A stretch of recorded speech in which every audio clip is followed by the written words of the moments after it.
Hey guys, good morning again. It's a beautiful day. It's windy. The sun comes and go. So does the rain, but it's a strong wind. We the breeze is blowing extremely strong. So this morning we were talking about some nice encouragement. We how to use our speech to build each other up. And guys, guess what? The rain comes down and I have to get out the rain so my device did not get wet in the process. So what I'm gonna do right now is pick up where I left off. Yeah, that's what I'm gonna do. We're gonna pick up where we left off. And by picking up where we left off, we are going to talk about speech that tears each other down. Now, remember, we're going to do a little recap to remind ourselves what was the discussion about and how we derive our speech that tears each other down. It's windy, as I said before, so let me guys know if you're hearing clearly, because as I said, it's windy. So I will wait for you guys to come in and then we can do a discussion.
So guys, welcome again. Good morning again. It's still morning, right? I think so. Yes, it's 11:39. So we got a few minutes before the day comes to an end. We got two persons here. We got two thumbs up. Can thank you for the thumbs up. We are gonna go have some very training, and yeah, I'm gonna help you guys to understand what I was talking about this morning before we have to run inside and end the live stream so far. So what I was talking about this morning is speak what is good for upbuilding our speech. How to use our speech to encourage others and to upbuild them. We look at quite a few scriptures. Ephesians 4 verse 29. Let's remind ourselves. It said we should not speak bad out of our mouth. We should always speak the good things that builds each other up. So the one that is listening to the good instruction or the upbuilding, that one can benefit themselves. Yes, and then we look at why we need to guard our speech. Yeah, we speak things that affect others, and now we're going to look at why we need to guard the speech. We need to guard the speech because our speech can tear each other down. Yeah, we can use our speech to tear each other down. So we are encouraged to guard it. We got a few scriptures to start us off. is telling us how to be calm. He said, a calm tongue is like a tree of life. So when you speak calmly to people or to anyone, it brings life. It will make that person that is listening extremely happy. So that is what we are learning. And then we look at Proverbs 12 and verse 8, that's telling us that when we don't think about what we're saying and just go right ahead and say, it can really hurt. It says, when we think about it and say it the way it's supposed to be said, it will be healing to the one that is hearing it. Proverbs 12 verse 18. A thoughtless speech is like a stab of a sword, but the tongue of the wise is a healing. So it explains what I just explained. How to utilize your speech to do good for others. We look at why we struggled to speak properly to other people, or other people can benefit from us, because it's a struggle because we come from different background, different everything. So in order to in order to maintain that wonderful peace, we need to find a way how to maintain it. So we are learning that we should be calm when we're speaking to other people. Guys, you remember about my I zoom in a little on the phone. So you remember about the little incident I have with my my tripod? I break the leg and it's challenging. So it's not stable. So we came from different background. We have different things to do and say. We get different teaching, and we see that while we were growing up, we always have the bad tendency to do things that is bad. So here we are learning that we are imperfect, and we tend to do things as imperfect people would have done.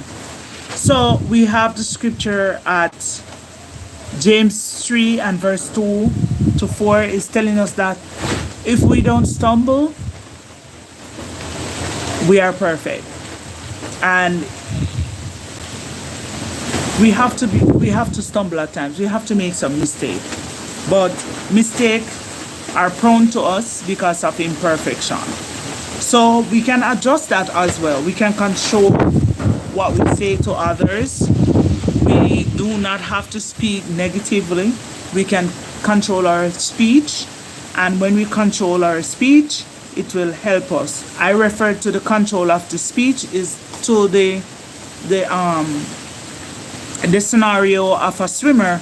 If the swimmer is going upstream, it's gonna be difficult for him or her to go upstream while the current it's gonna be struggling. So upstream swimming is very difficult, depends on the way the current is moving. So if the current is moving downward, going upward is gonna be difficult. But going downward with the current, I think it will work. So I refer to it as a swimmer. The swimmer got to fight to go upstream because he or she needs to go upstream, and it's gonna be challenging. When we controlled our speech and the way we say things to others, it's not gonna be easy, it's gonna be challenging. So we need to control it. Then we look at how God feels. How does God feel when we speak negatively to others? We see that God gave us the gift of speech, and He wants us to use it the way He gave it to us. And the best way that we can use it is to build others up. And James 3 verse 8 to 10 help us to see that. He said, no human can tame their speech because it's not easily done that. It says that it is difficult. Why it is difficult? It says that if we do not tame our speech and use it to break each other down, We can't use that same speech to build God up. God said he doesn't want anything to do with that because we need to build each other up as possible. I hope you guys are hearing me clearly because it's really windy.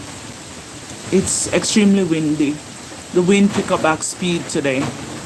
It was like this all night. It slowed down earlier in the morning, and yeah, we can see it picks up speed again.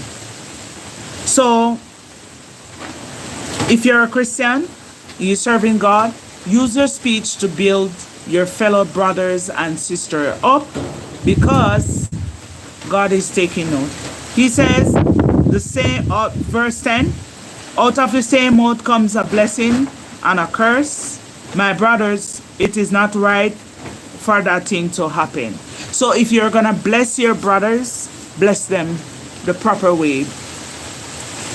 Use your speech to bless your brothers. Now, what we're looking at is the final part that we were supposed to pay attention to before the live stream ended this morning. So, speech that tear down.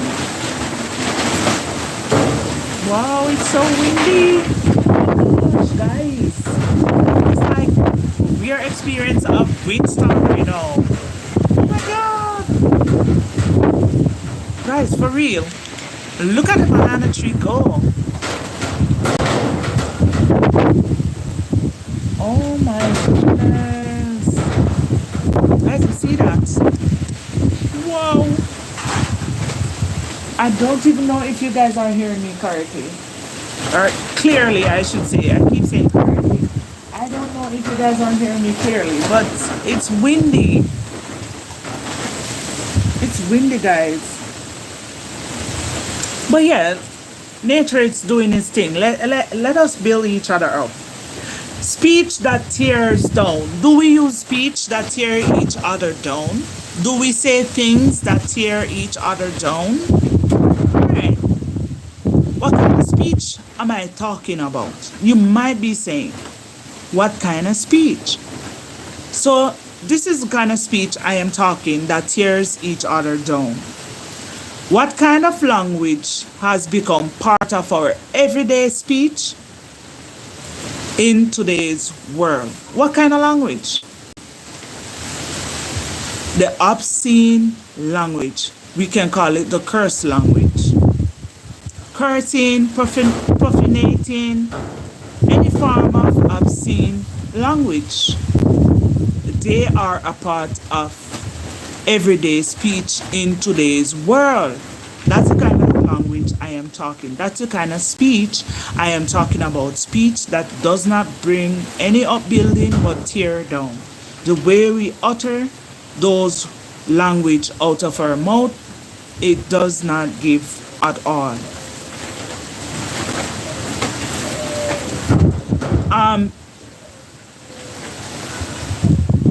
When we look at how explicitly these language or speech is, it's really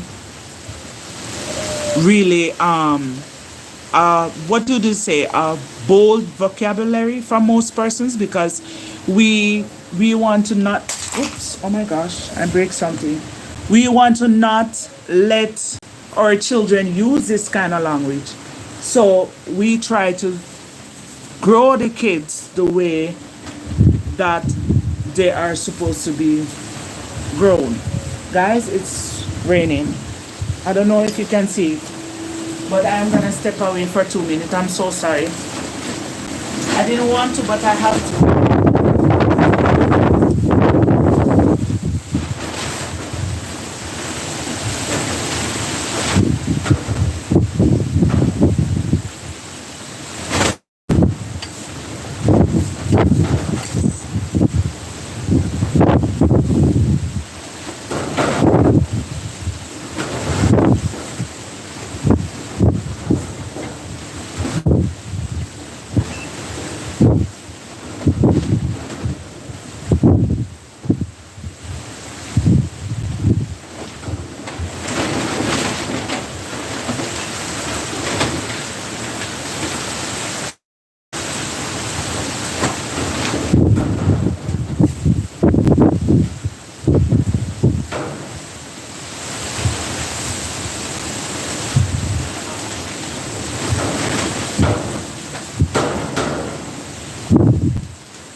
So guys, guess what? When the wind blows, the heavy rain comes. So I'm trying to get some things outside, inside.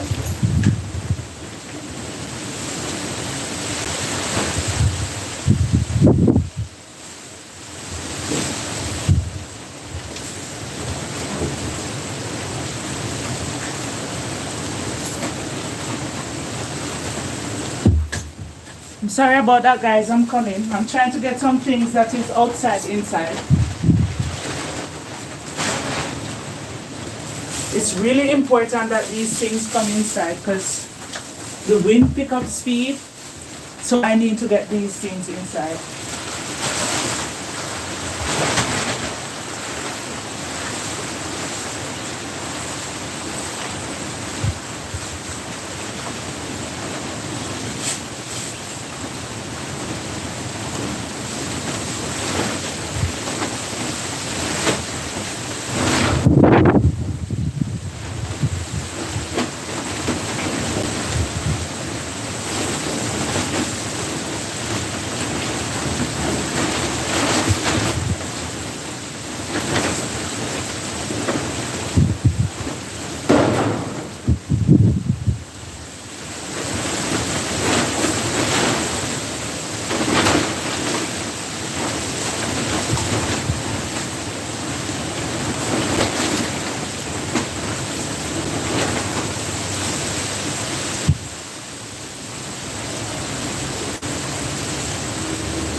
Alright guys, everything is inside.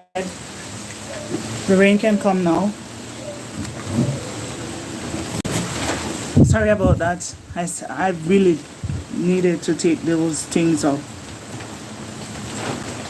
I did not know the wind would pick up speed like that. I know it's windy. I know it's raining somewhere, but I just never thought that the wind would pick up the speed that it's coming with. So yeah, where was I? Okay, I was at speech that tears each other down and the kind of language that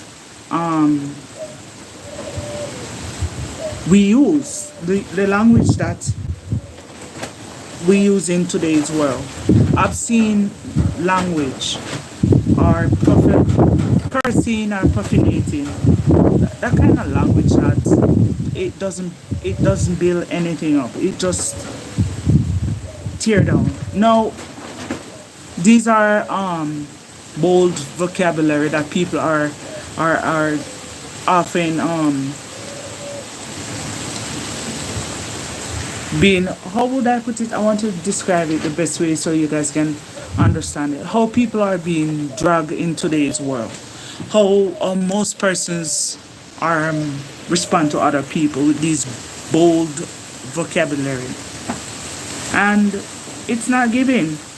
So how can we try our best not to use these speech that tear each other down?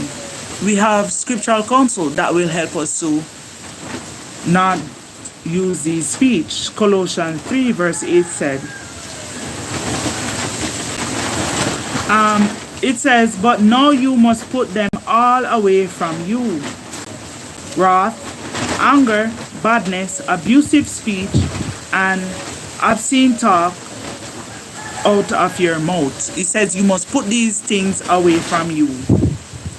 Wrath, anger, badness, abusive speech. Try not to be abusive to other people.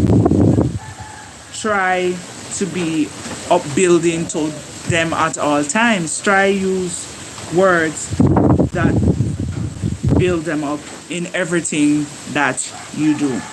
That is what we are learning today. Yes, we are learning how we can use our speech to build each other up instead of tear each other down. Here's another one for you guys to look at by using God's words. And this used to happen back in the days where people used to jeer them one another. Yeah. And the Apostle Paul tell him, say that no wrong, that no right. They're not supposed to jeer them one another. It's not supposed to happen. You know the word jeering mean it's a form of how would I put it? Like you're mimicking or making fun. I think the word to use is when you make fun of other people. So that's it. That's a right way to let you understand the jeering. Jeering means you're making fun of people. And the Apostle Paul was telling us that these things must not take place among us, and it must not mention among us. Hear what it says, and we will be looking at verse 4. Ephesians 5 verse 3 and 4, but we will be looking at verse 4. Verse 4 said, shameful conduct, foolish talking, obscene gesturing, things that are not befitting. So the Apostle Paul is telling us that we should not have these thing about us. We should be free from these things. We should be holy, and we should have good conduct. Our conduct must not be shameful. We must not be having any foolish talking, and we not do any idle gesturing or obscene gesturing. No. And jeering. When we jeer other people, we should not be doing those things. We should seek the opportunity to build everyone up. Abusive speech or obscene speech is very offensive to God. It is offensive to those whom He loves. God loves you, and you're using offensive speech. Trust me, He does not like when you use it. Don't use it anymore. He don't want us to fall into Satan's trap. So He's telling us that we should not use obscene speech. No bad speech. We should try to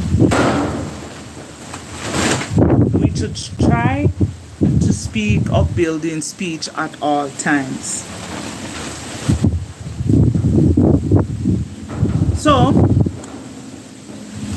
we have other instruction from other parts of the Bible that give us some more things of what we are not supposed to do.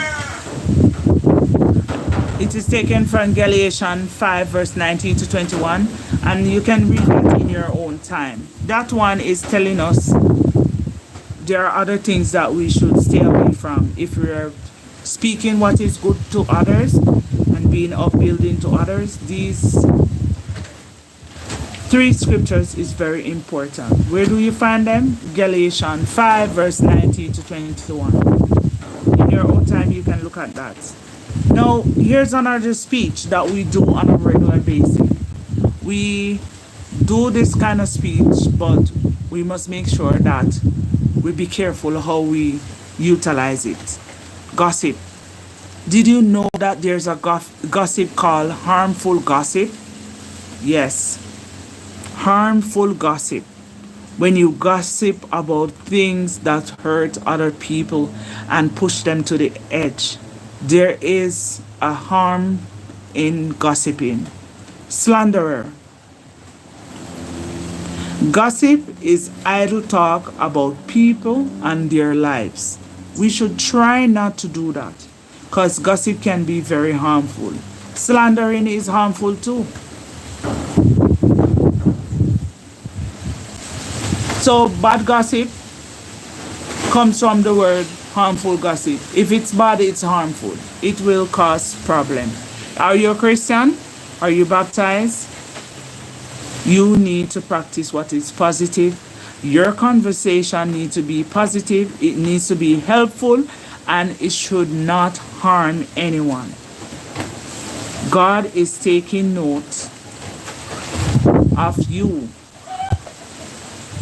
Now, here's some example. The first century Christians has taken a keen interest in one another welfare, of sharing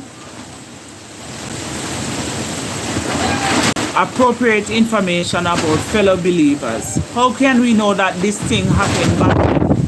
Well, it happens because Ephesians 6 verse 21 and 22 said,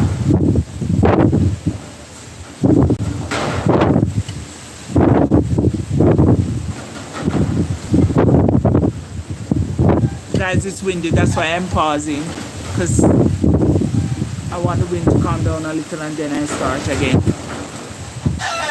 Alright, so Ephesians 6 verse 21 and 22, and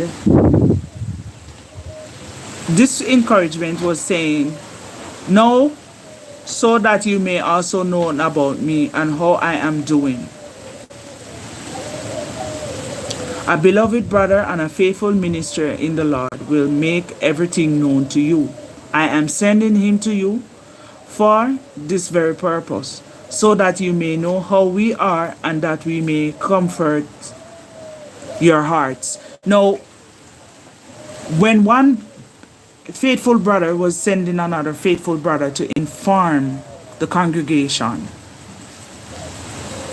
that faithful brother is going to give information about the congregation he's coming from to pass on to this congregation so they can benefit themselves. So in the first century Christian congregation, brothers and sisters seek the initiative to upbuild one another. What is it saying to us? We should do the same. Upbuild one another with spiritual things. Hear what he said in Colossians 4 verse 8 and 9. "I am sending him to you so that you will know how we are and that we may comfort your hearts." He is coming along with Onesimus, my faithful and beloved brother, who is from among you. They will tell you all the things happening here. So when you send two persons to encourage another congregation, the spiritual food that they bring, it's a blessing from the other congregation that they benefited from, and they are taking it to this congregation so they too can benefit from it. And guess who benefit all over again? The two that is bringing the beautiful, encouraging message. They benefit over and over. It's the same thing I am saying today. When we use our speech in the proper way, others benefit. But if we started to do things in the other way, no one benefit. Let's look at it. Gossip.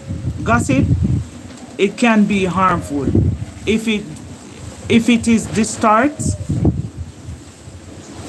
away from the facts, or if it reveal private information. It is so serious it can lead to slanders, which is always damaging. That's what gossip does. What is a slander? A slander is the utterance of false claim or charges which defame or damage another person's reputation. That's what a slanderer does. He utter things that is not true, and it cause problem for the people. People listen to it, run with it, and it be damaging to the person that the slandering is about. So we have to be careful of harmful gossiping. Harmful gossiping is really, really bad. We have the example of a first century Christian, the Pharisees. They do malicious slandering in attempt to discredit Jesus. I don't know if you guys remember the account of how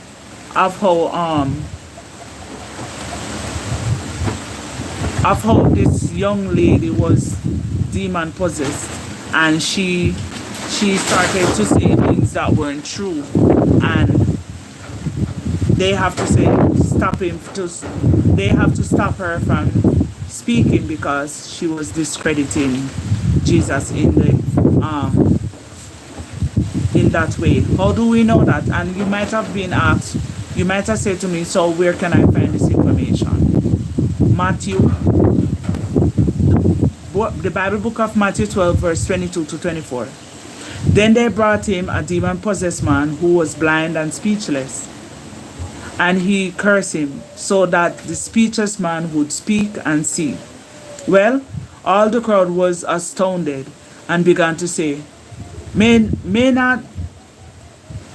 this not perhaps be the son of David? Attempting to hear this, the Pharisees said, This fellow does not expel the demon, except by means of Beelzebub, the ruler of demons. So right here they were slandering Jesus, said Jesus only expelled demon from people by means of the demon. So right here God have said, no, I'm not so you go. I'm not so you go. And Jesus was doing this out of love. So when the Pharisees go around to slander Jesus to make it look as if Jesus wasn't doing what was right and doing the opposite, Jesus have to make them known clear that his work is not of man work but of God. Slanderers in this manner can cause quarreling. Yeah, when you slander somebody's name, it can really cause quarreling. Quarrel between one another. That's what it does. Hear how it can cause quarreling. Look at the scripture at Proverbs 26 verse 20. It said, where there is no wood, the fire goes out, and where there is no slanderers, quarreling cease. So if no wood isn't there, the fire cannot keep burning. So if you do not start with slandering, there won't be any quarreling. That's what the scripture is saying. So God does not give us this speech of the gift of speech to defame others. He does not do that. He do not want us to defame one another with the gift of speech. The gift of speech is the gift that God's give to us to utilize it to bring together one another, to encourage one another, and also to use it in the way that he said that we're supposed to use our speech. So, speech that is harmful or harmful gossip, slanderers, and gossip within itself. These are harmful. So we have to try our best not, under any circumstances, fall into this direction. We should use our speech to build each other up. It is very important. Here are some things that God said He does not um, allow. He said He hates them. He used the word hates. God doesn't like these things. He says 6 things that God hates. Where you can find it? Proverbs 6, verse 16 to 19. Yes, 7 things that He hates: a haughty eye, a lying tongue, hands that sheds innocence, and a heart plotting schemes, and feet that run quickly to do what is wrong, false witness, those who lie with every breath, and anyone who is sowing contention among brothers. God said He doesn't like these things. These things will not make you and God friend. So we have to make sure that we are clean in His eyes. But we know who caused these things to happen, and we know that these traits is not something that we were born with, but some of them we adopt them, and we know how we adopt them. The scripture at Revelation 12 verse 9 and 10 tell us about who this person is that caused us to commit this kind of sin. We know that is the devil. How did the devil cause these things? So at one point the devil was not the devil. He was a good angel and he lives in heaven. And he wanted to be king of heaven. He wants to have rulership over everything. He wanted mankind to serve him fully, and he wanted everyone to bow down to him, so he really needed to be the king. So God tell him that it doesn't work like that. It is not for him to have kingship. So every day he becomes more jealous and jealous that he decided he has to be king. We remember when we read up earlier, Revelation tell us how a fight broke out in heaven and caused the devil to lose out of being in heaven. Revelation 12, 9 and 10 help us to see that when the devil was cast out of heaven, he was sent down to earth. He said, so down the great dragon was hurled, the original serpent, the one who called the devil and Satan, who is misleading the entire earth. I'm going to pause it right there. So you see the purpose why he came down in the first place? Because he was already doing it while he was up there. If you read from the beginning of Genesis, it tells you how he started to misleading the earth by noticing the daughters of men. The angel of God, the Son of God, start noticing the daughters of men. And that is when things needed to be put into perspective. And he needed to be punished for what he was doing. So that is the reason why he was hurled down to the earth. So he was hurled down to the earth, and his angels were hurled down with him. So they were all his followers were with him. We remember what the scripture said, a third have come down with him. Verse 10 said, I heard a loud voice in heaven say, now have come to pass salvation and power and the kingdom of our God, and the authority of the Christ, because the accuser of our brothers has been hurled down, who accused them day and night before God. So before he was cast down to make the trouble worse, he was already doing it. But needed to be teach or taught a lesson in this aspect.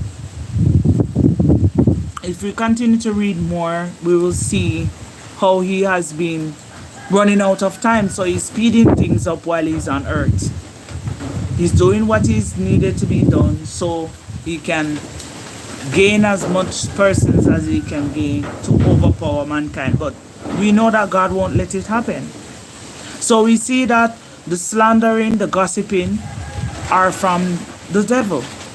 All of those negative speech, the devil caused them to happen. How do we know that? Galatians 5:19-21 is telling us that the work of the flesh is plainly seen. And it tells us what the work of the flesh is. So the devil has caused these things to come about, and if we're not careful, we will be caught up in these practices. So what we're learning today, we are learning how we can control our speech and we can use it to build each other up. Hear what 1 Thessalonians 4 verse 11 is encouraging us to do. It says, make it your aim to live quietly and to mind your own business and to work with your hands, just as we instructed you. God said, make it your aim to live quietly and mind your own business. Work with your hands and you will be happy. Mind your own business. Work with your hand, because of that the scripture instructs us to do. And we will happy. Use our speech to build each other up. If we don't use our speech to build each other up, what is the effect? There must be an effect. The abusive speech that you use have an effect on the hearer, those who are hearing the words that comes out of your mouth. So you must make sure that the words that is coming out of your mouth is for upbuilding. Word, we always use this term as growing up. Stick and stone can break the bones, but words does not hurt. But to be honest, guys, let us be honest with ourselves. Words do hurt. We are imperfect human, and we say and do things that we sometimes regret. And right now, the Bible is telling us that we should not let any bad words comes out of our mouth or abusive speech comes out of our mouth. If you are Christians, you cannot be speaking any form of abusive speech to anyone, and we cannot use words that do not build up. We have to always use words that bring unity. The Apostle Paul at Ephesians 4 verse 31 encourages us to put away from ourselves every kind of malicious bitterness and anger and wrath. Words that do not build up. The Apostle Paul said we should put them away from us. We should not utilize them. We should not speak them out of our mouth. Even the Apostle Paul encourages us that parents must not even irritate their children, because we sometimes do. But the Apostle Paul at Colossians 3 verse 21 says, Father, do not be sorry, big words are hard to call for me, but the white word is saying, do not irritate your children so that they do not become downhearted. So you see, we have to be careful how we utilize the words that comes out of our mouth, how we use them. Are we using them to build each other up? Are we using them to tear each other down? We should use our word to bring life to the one that is listening, because God is taking note of our action. Now, suppose you have a friend that speak this way, have these kind of bold vocabulary. and you're not that kind of person. Did you know that the scripture gave an instruction on how you can stop associating with those one? 1 Corinthians 5 verse 11 to 13 will help you to see that. It said, but now I am writing you, stop keep company with anyone who called a brother, a person that is greedy, someone that drinks too much. He said, for what do I have to do with judging those outside?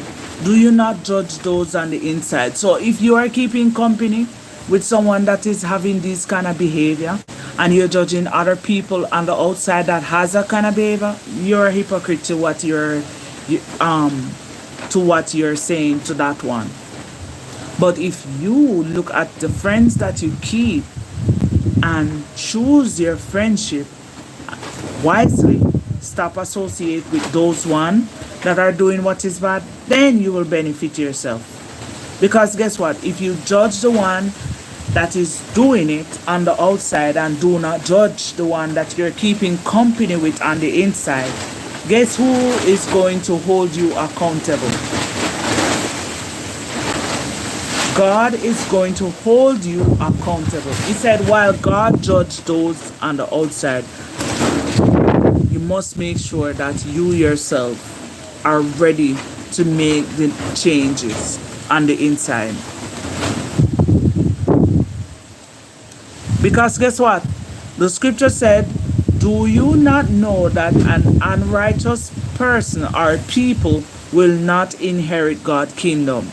If you want to inherit God's kingdom, if you want to be a part of God's kingdom, you have to make sure that your speech is upbuilding to others, and other practices that is not upbuilding needs to get rid of. You need to get rid of practices that God is not okay with. If you continue to read your Corinthians 5, 1 Corinthians 5 verse 11 to 13, it will give you more of what God do not want you to practice. I'm just waiting for the wind because it's really windy, guys. I'm just waiting for it to calm down a little bit.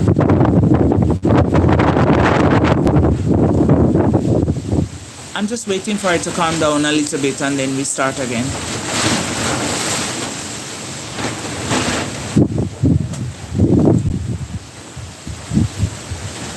So we see that gossip,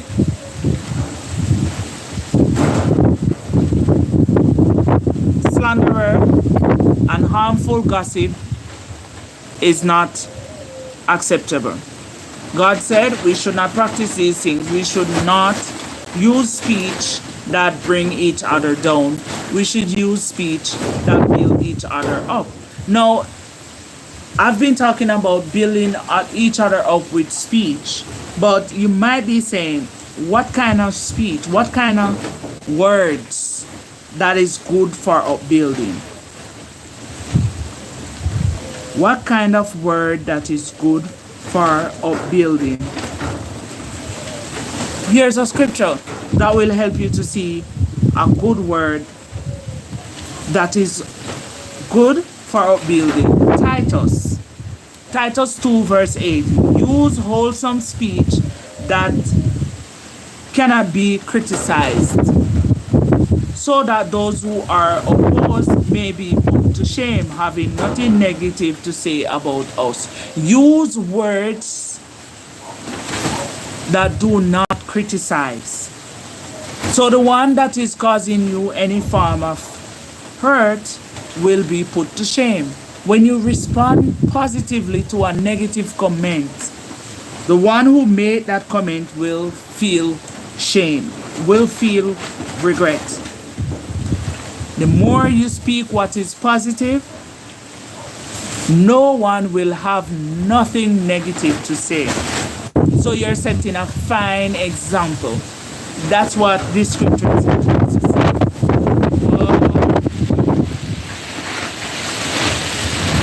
Guys, you all hear that, guys? It's windy.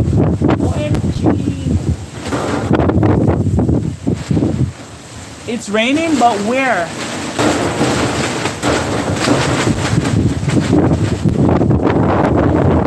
Guys, everything is making noise. The zinc on the roof of the oops, the zinc on the roof of the chicken coop is making noise. The zinc that you're hearing, guys, is the zinc on the chicken coop. It's making noise. Yep. And guess what? You can tell the direction of the wind. And guys, that's how much I zoom in. That's the farm that I was talking about. That's another farm. It's way on the other side. That's how much I zoom in so you guys can see what's happening. So you can see. Oh my goodness. I must say today is windy.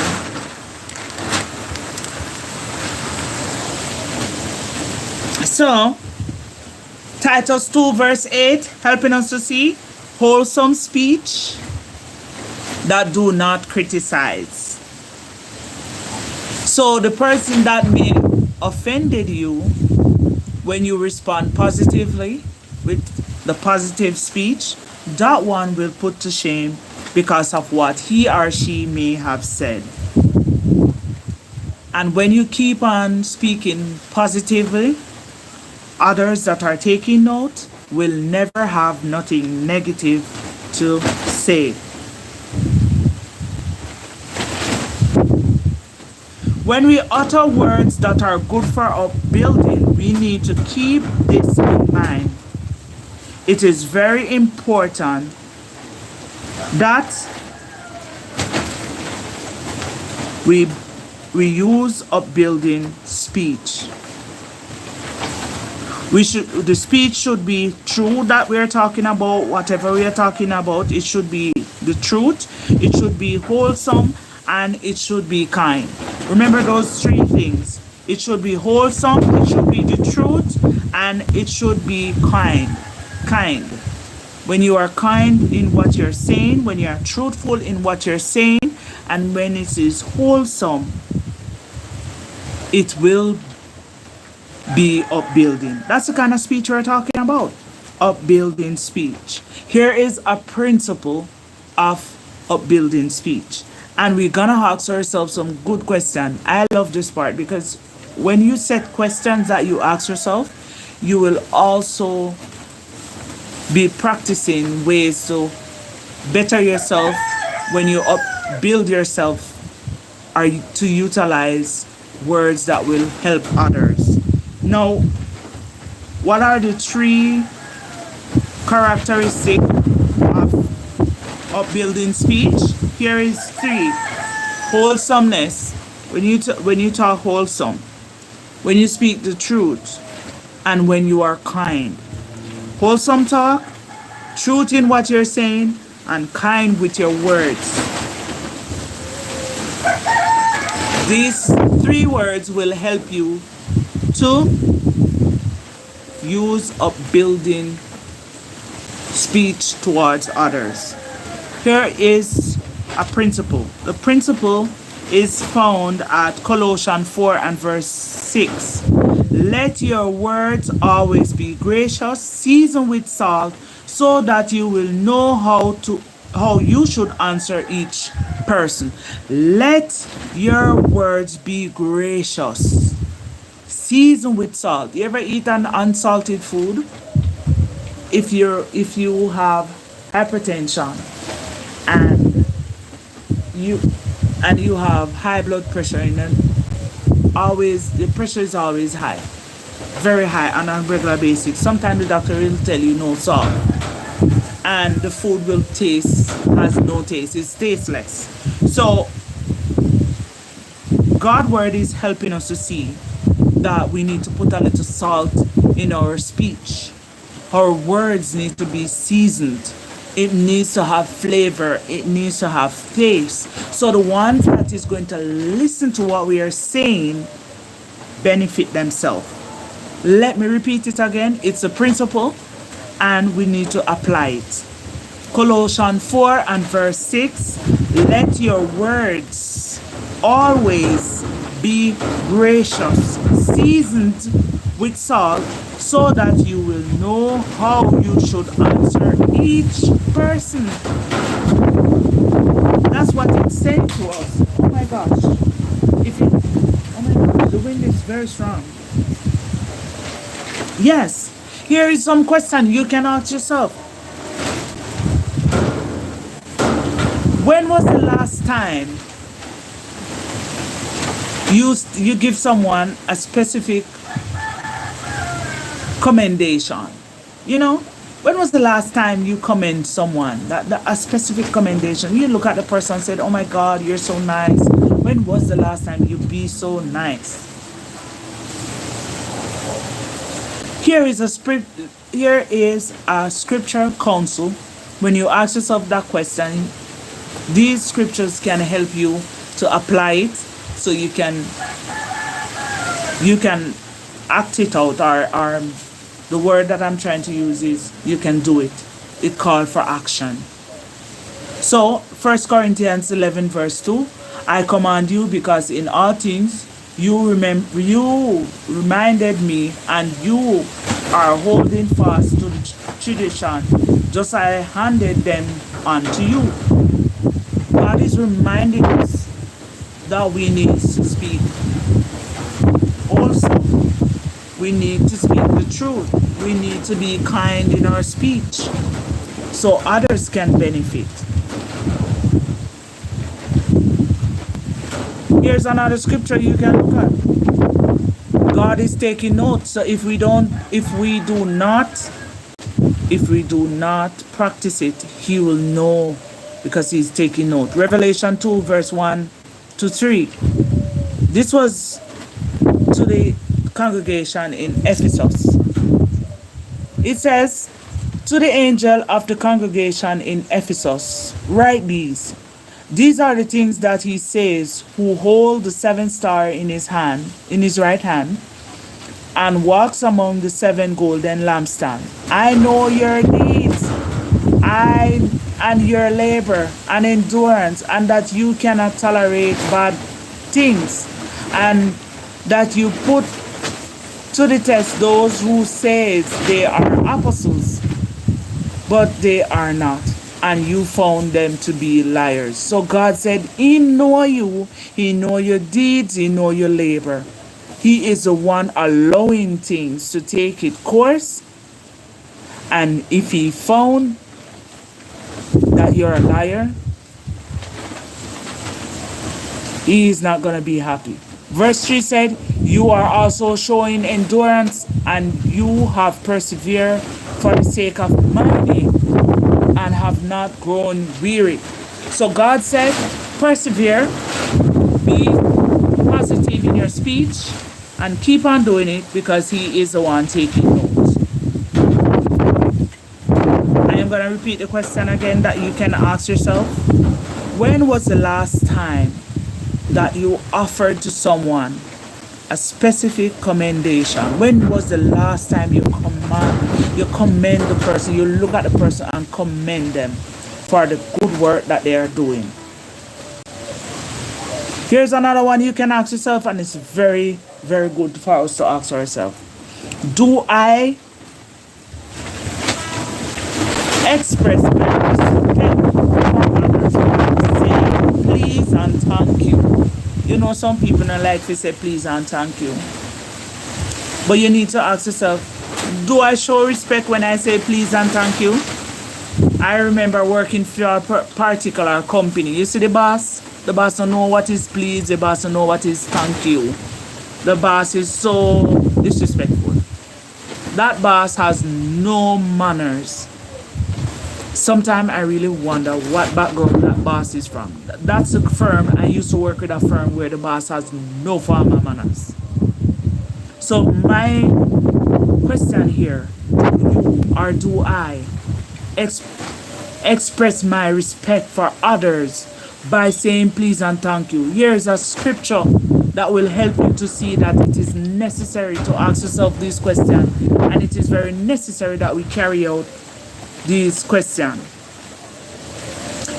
Genesis 13 verse 14. God said to Abraham, after Lot had separated from him, that's his nephew. Abraham's nephew is Lot. He said, raise your eyes, please.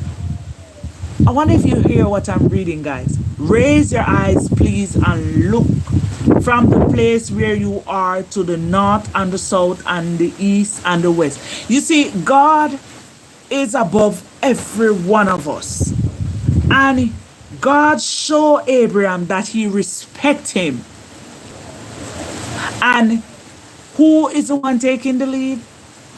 God is taking the lead, not Abraham taking the lead.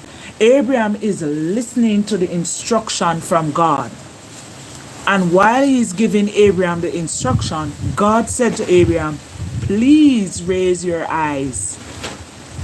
Can you believe it? So if you're in charge and you're taking the lead, you must always show respect by saying please and thank you. Even if you own the business and the business belongs to you, please remember to use the word please and thank you. It will show respect to the one that is taking the information. And that is what God was showing to you right here. God is saying, look, I'm here to instruct you, and I am asking you to help me. And he used the word please. He said, let me repeat it so you guys can see. The scripture is found at Genesis 13 and verse 14. God said to Abraham, after his nephew Lot had separated from him, he said, raise your eyes, please, and look from the place where you are, to the north and to the south, and to the east and west.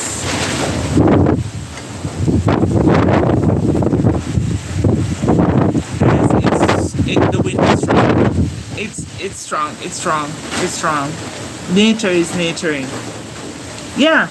So here's another scripture that you can also use as a guide. So look. So they took the stone away from Jesus.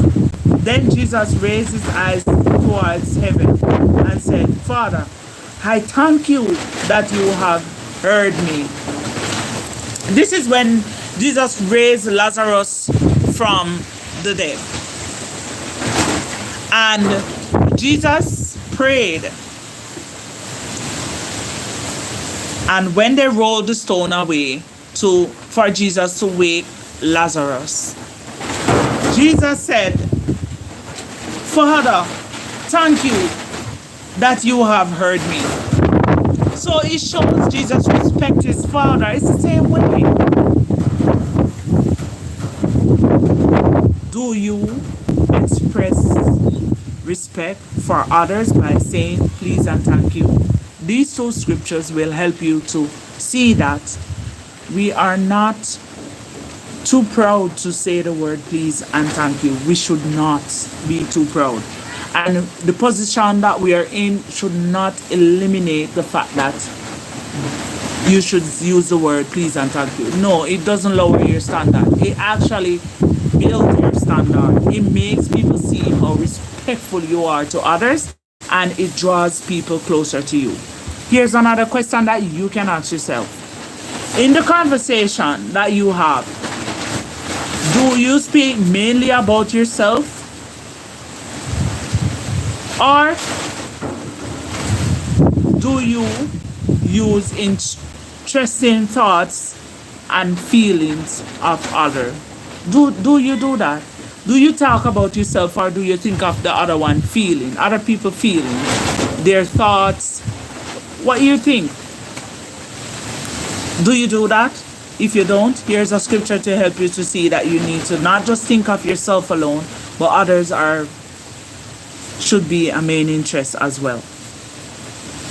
Philippians 2, verse 3 and 4. Do nothing out of contentiousness or contention or out of egotism, but with humility consider others superior to you. The one that is taking the lead, you need to have respect. As you look out not only for your own interests, but also the interests of others. So my previous boss never used to say please and thank you, and he never used to acknowledge anything good that you do. He overlooked it at all times. Here I am learning that even though he's the one taking the lead, I still must show respect, which I do. I did respect him in everything. If he gave us something, we will say thank you. If we want something, we say, please, sir, can we have so and so? To show him at all times we are way better than him, even though he's not showing any form of respect. You know why? Look at verse 4. Verse 4 said, as you look out not only for your own interests, but also the interests of others. We, as workers, did not look out for our own interests. We were looking out for his interests as well. But he was unappreciated. He didn't appreciate it at all. Because I think it is because of the background that he's from. It's the way he was taught. But I don't think, based on what I have learned about his family, I don't think his mom would be happy with his behavior. I think his mom would be disappointed that he have a son that behave like that. So what we are learning here, we can ask ourselves if the conversation that you have is mainly about yourself, or you think of the next person so the other person can play a role in the conversation. Hear what James 1 verse 19 is saying to us. He said, know this, my beloved brothers, everyone must be quick to listen, slow to speak, and slow to anger. Anger must not be the one that drives you. You must not be easily to run with every negativity. You must listen, quick to listen to what is happening. Here's another question you can ask yourself. Do you or do I use what you know about others to build them up or to tear them down? Do you or do I know things about people and use it drag them down or use them build them up? Do we do that? If we do that, here's a scripture to help us to see that we shouldn't. Proverbs 15, 1 and 2 said what? A mild answer turn away rage, but a harsh word stir up anger. If you are harsh in your words, it's gonna make things worse. If you are mild, it will go smooth. Hear why? Because the words of the wise make good use of knowledge, but the mouth of the stupid one say foolishness. So if you use your speech properly in the way God said it should be used, you will not speak foolishly. You will use it for the good and the way God said you should use. Final question for today. How do you or I feel about the use of the bold or the vulgar language or the profanity that people use in today's world? And how do your heart view it? How do your heart feel when you use those vulgar, degrading words? How do you feel about it? Ask yourself these questions, you will never fail. Luke 6:45. It says a good man brings good out of the good treasure of his heart. So if you're a good man and you have good treasure in your heart, you will speak good about people. But if you know have no good in you, me not think say no good a go come out more than only what is bad. So we need to make sure that we examine ourselves and utilize the gift of speech that God gave us and use it to bring life to others. James 3 verse 10 and 11. Out of the same mouth come blessing, and out of that same mouth curse your own brother and your sister. And it is not right for things to happen this way. A spring does not cause the fresh water and bitter water to bubble out of the same opening. So if the spring sweet, the water go sweet. If the spring bitter, it go bitter. You can't have spring where they pour out bitter and sweet water. It don't work like that. That's what the scripture is saying. So, how do we use our speech? Use it to the good of others. How? To build them up. Principle? Colossians 4 verse 6. Let your words always be gracious and seasoned with salt, so that you will know how to or should answer each person. That's the principle. Questions? When was the last time you commend somebody? Sorry about that. Sorry about that. A message came in. When was the last time you commend someone? Scripture, 1 Corinthians 11 verse 2, Revelation 2, 1 to 3.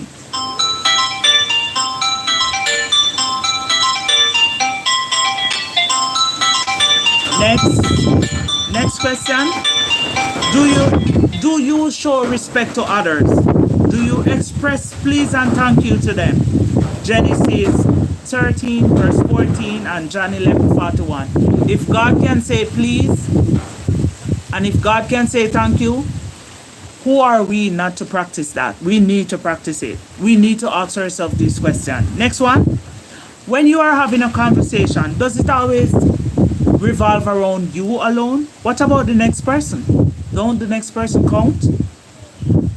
Ask yourself this question. Here's the scripture for guidance. Philippians 2 verse 3 and 4, James 1 verse 19. Here's another question. Do you use what you know about other people to build them up or to tear them down? It is very important that you ask yourself that question. Here's a scripture to guide you. Proverbs 15, 1 and 2. Last question. How do you feel about the use of profanity? These language that they use in today's world. How do you feel about these bad languages? These bad words, these curse words. How do you feel about them? What does your heart reveal about how you respond to people when they use these bold vocabulary? Here's the scripture for guidance. Luke 6 45, James 3 verse 10 and 11. Yeah, that is how you're gonna build each other up with encouragement and with your speech.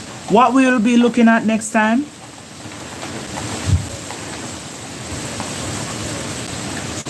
How we can be honest in all things. Yeah, we need to be honest. We look at quite a lot. These topics are very important.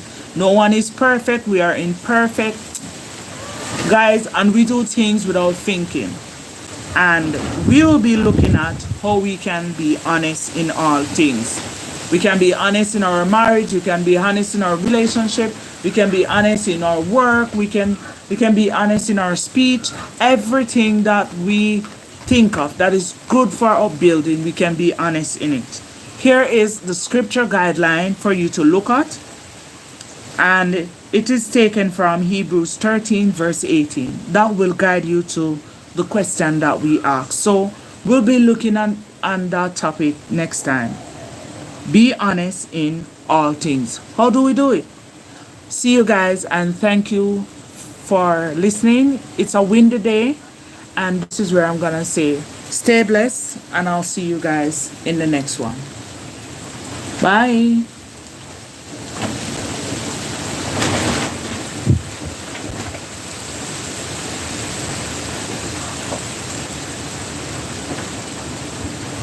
Sassy, Jacob,